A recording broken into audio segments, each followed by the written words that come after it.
So this is a goji berry here, and we have tidied up this border because it was just getting taken over. And I want to plant a few things. The core focus is different soft fruits, including red currants, black currants, a few kind of volunteer raspberries that I'll let them enjoy.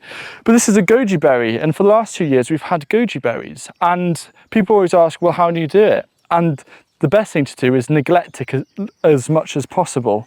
But this is interfering with some beds. So all I'm going to do, it's not going to look pretty, but I'm going to kind of try, it's slightly spiky, push this back up here and tie it in and give it a week or so, and it'll look like it was kind of meant to be. But that's kind of the only attention it needs. You know, there's always a way. There's always a way. I'll get the worst of it done. Oh, I don't remember it being this spiky though. There we go. Okay. This is proper gardening. None of that fancy Nancy stuff.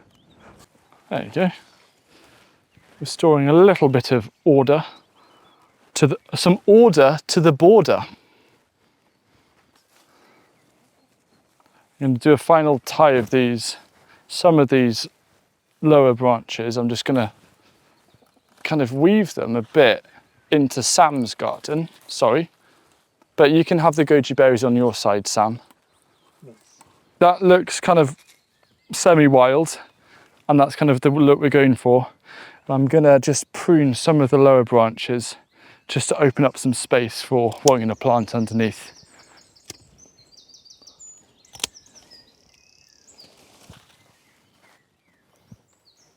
There you go. It's just salad if you're desperate.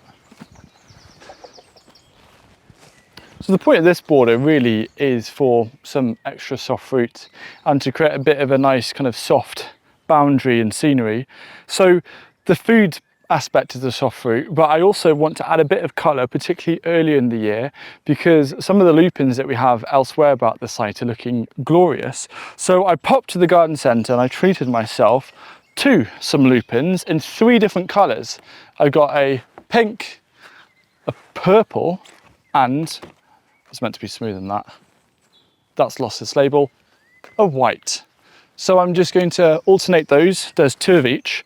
And then just to add a little bit, particularly for the pollinators and blooms later in the season and long-lasting blooms, I've got lemon catnip, which around this time of year, if yours is getting big, you can do the Chelsea chop, and some anise hyssop, a type of agastache.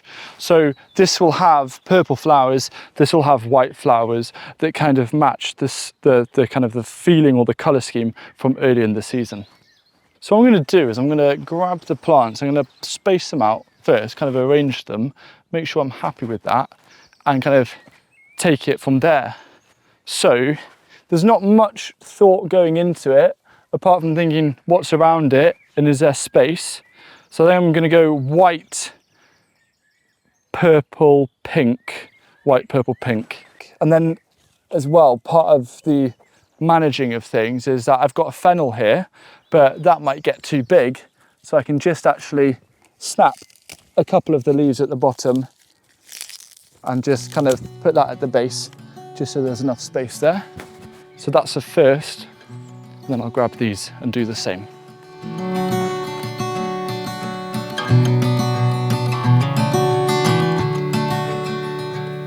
So now it's the lemon catnip, and what I'm kind of going to do with the rest of these is space them out, not perfectly like 2.3 meters between each one. I want it to have a bit of a naturalistic feel. So I'm just going to like plop it down when it kind of feels like, I don't know, right. Just trust my gut. Something like that. And then I'm going to fill the rest with, then I've got, just to bulk it up because they're the smaller pots, I'm going to plant 2 at a time. These are just like the overs.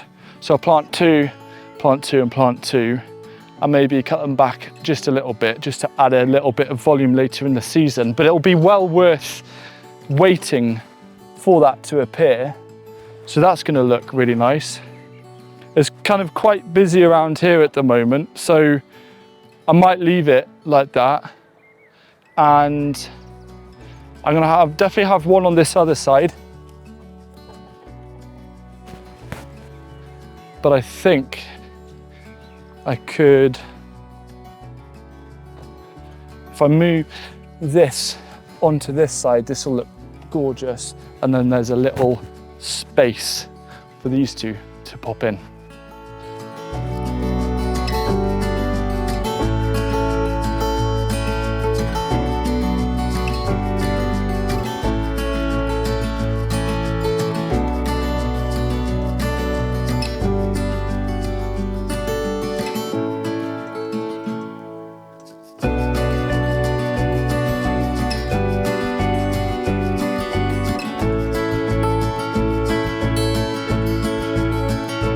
Just filled this with some soil and also some compost. And the idea is, because there is quite a bit of this kind of wood chipping shreddings, that's fine. I'll move it out of the way. I'll put in a healthy shovelful at the base, plant it, cover it back round, and even though there might be a bit of nitrogen tie up this year, the plant's going to be totally fine, and next year they're really going to come into their own, because at the moment this border is planted to really enjoy next year once it's had that season to settle. So I'm just carrying on doing the same kind of repetitive process, but it's totally worth it, and I think it's very easy for people to feel overwhelmed with creating borders and thinking that they need to be very intricate. But here I'm just adding 3 different plants into this, and it's going to completely transform the whole feeling through the seasons, and it can be as simple as that. And the other thing is that you can always pull out plants if you don't like how they're looking, and just experiment with different things, what kind of color schemes you like and enjoy. But it's going to feel so much better, whatever I do here, compared to what it was when it was just full of dock and nettles and suffocating these guys. Now, these can have a bit of love, bit of support, and while soft fruit aren't like the most beautiful thing, unless it's maybe a red currant, they are at least going to be supplemented visually with the herbs and the lupins.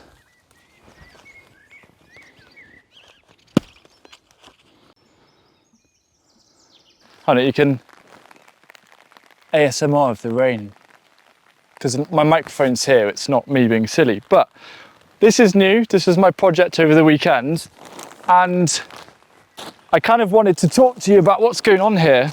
And it's a fact that food prices aren't really going to be going back down much. And unfortunately, that's an issue. But fortunately, I think it is making growing your own food more worth it. Can I do the back? Let's see. Can I make the back? Ooh, just.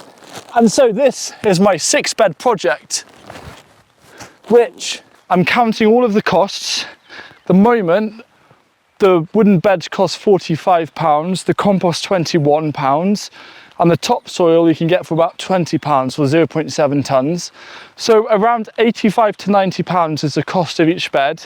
I'm going to be measuring how much food I can grow in this as a micro example of 18 square meters of just showing you that you can grow a huge amount of food in a small space, because my kitchen garden, that's kind of being used for other things, like turning it into an edimental garden this year. It's going to look so beautiful, and I wanted somewhere where I can grow a meaningful amount of food, but kind of start it from scratch and document the whole process. So this is what this is going to be. It's going to end up looking a bit prettier, but what I'm focused on this project is the actual beds. So I'm putting down this peat-free compost just as like something that, just using the prices of what you can usually get in a garden centre, think about what seeds. So stay tuned, because this is an exciting project.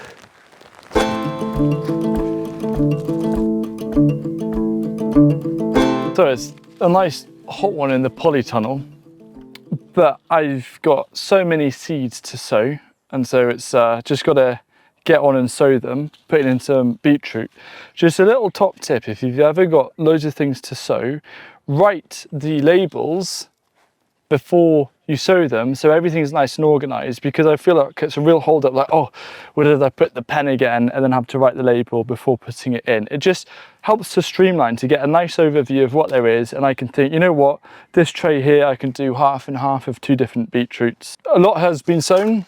A lot of the packets that already have seeds are back in for next year. These are the empty ones. A lot more are going to be sown. And then behind me, Sam has been sowing. Let me just look, how many?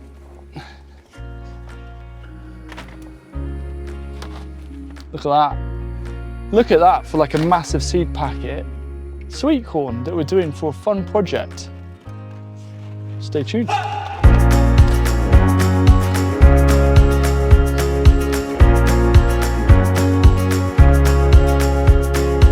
I'm just giving this little border just a very quick hoe, because I'm going to plant it up today, and I've got 2 different things going in. I'm going to go for sunflowers, a variety called Claret, which grows to a couple of meters in height.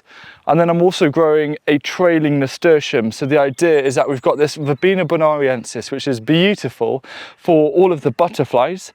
And then, so that's going to be pretty tall. We're going to have the sunflowers, and then we're going to have the nasturtiums as like the ground cover, just to bring a different feel along this border, and to kind of lessen the harshness of the side of this polytunnel. So it's a bit like what we did for the foxgloves, but just using different plants. And you know what's amazing about sunflowers is that the unopened sunflower buds you can use as like an alternative to globe artichoke hearts when cooking, which is partly what we're going to do here, because I believe that Claret is a branching sunflower. So these are the sunflowers that I potted on into 7cm pots, and I'm just going to kind of go through and space them out. And my idea is to plant them a little bit in so they can kind of grow up and against the verbena.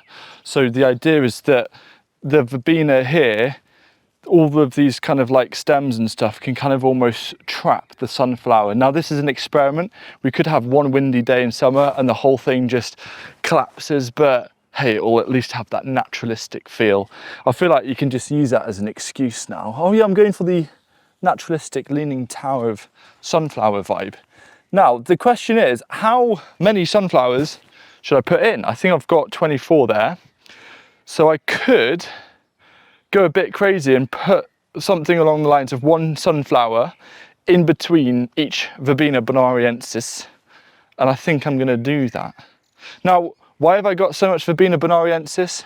Well, it's because of Tony Le Breton from Not Another Jungle. He loves this, and I didn't really like it until I planted this vast swathe, and the amount of butterflies. Anyway, I better shut up and actually do some gardening.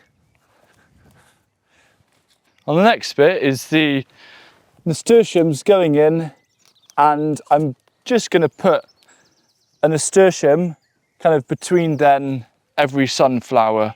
So I'm scaling it off the verbena to then work out the spacings for everything else, which is nice and easy. This border's all planted, and I had a nice rain shower whilst finishing it off, just to welcome all of the plants into their new home. And I've put this mulch down, which is really cool. It's from Eco Crops, and I'm just trying to support them because they're a new business, a family run business, and I love what they're doing because they understand that not all wood chip is made equal. So this is ramial chip made from the smaller bits of wood, so it's full of nutrition, and they're doing this slow release feed, so it's partly broken down. And this is all I need. I don't need to add compost. This is just going to feed this border ready as well for next year, which I'll probably change it up a little bit. But it looks smart compared to this morning, so I'm happy, very happy.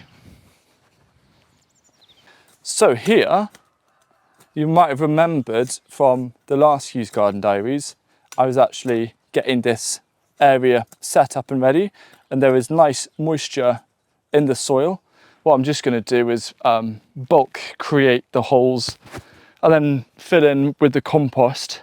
But I put down a new soaker hose system, mainly because I am an ambassador for Gardena, and I haven't done a soaker hose video for them for a while. So I was filming that, was putting down the soaker hose. So I was kind of doing two jobs at once, and it worked out quite fine. And it's always satisfying when you then see it kind of knock into action, and that's coming off the IBC tank. So that is down, and then I've been kind of thinking about what varieties. There's a big mix of varieties that I'm planting here. And what I'll do is in Hugh's Garden Diaries, we're gonna put sometimes just text on the screen for you, just to add a little bit more. And so right now, I'm gonna put the text on the screen of the different varieties of tomatoes that I'm planting out here.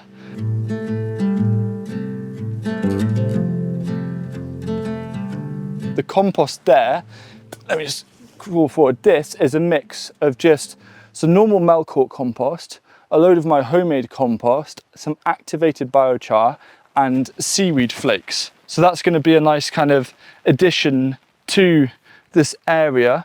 And I think as well, I will underplant, but maybe a little later. I'm probably very tempted to mulch with grass clippings over the top just to retain all of the moisture, and that's not going to hinder the effect of the soaker hose.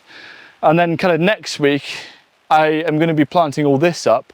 I've just kind of tried to leave these flowers going for as long as possible. I love the way that the coriander is working with the apricot.